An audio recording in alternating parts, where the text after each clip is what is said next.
Listed in a histogram by on the ends, you'll see a big colorful spike on one end. I see it on the left side of this histogram, big colorful spike.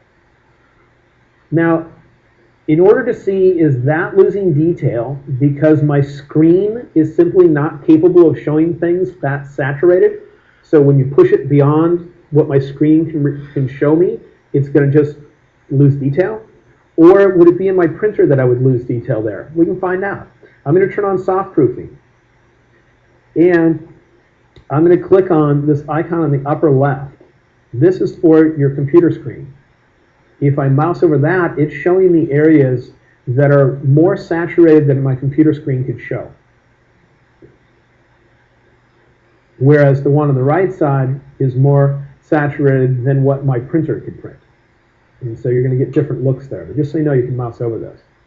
So you might want to consider moving things down a bit, especially if it's for your printer. Here I'm making a change to my image to adjust it with the soft proofing turned on, so it wants to know, do I want to make a virtual copy or not? And I'll say nope. But I just wanted to mention that general information. Remember, soft proofing will only show up when you're in the develop module, and it's right below your histogram where you'll see the general information.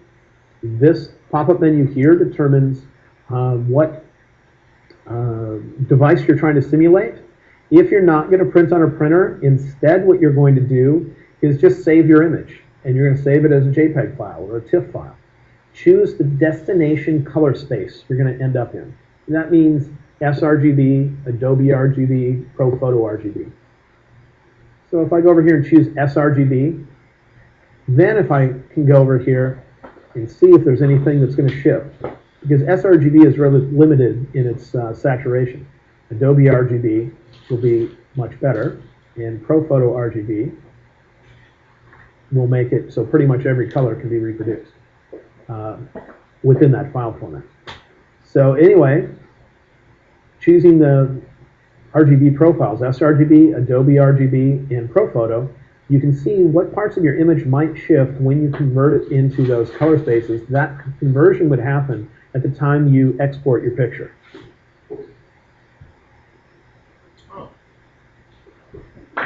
All right. So I needed to get some profiles installed on this machine in order to be able to show you that the other day. And I had some issues with accessing it in general. Had some things hidden. So that's an area where we usually end up with a bunch of overly technical questions. And usually they're relatively specific to a situation. Do you have any general questions there as opposed to the overly specific one? Otherwise, we can move on to things that are more exciting. Okay, I think we can move on to things more exciting. Okay. Let's just talk about other kinds of adjustments. One of those other types would be a tone curve. So far, when we've been in the develop module, we have used the basic controls that we find under the basic area, right in here. Let me turn off soft proofing so we have a little more space up here. And I'm even going to hide my histogram just so we can see our adjustments.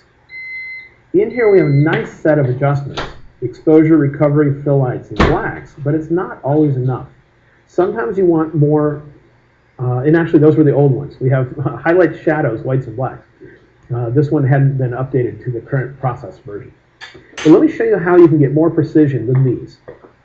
In this image, I might want to brighten the kid that's here. So I might go to shadows, bring this up, see what I can get out of the image.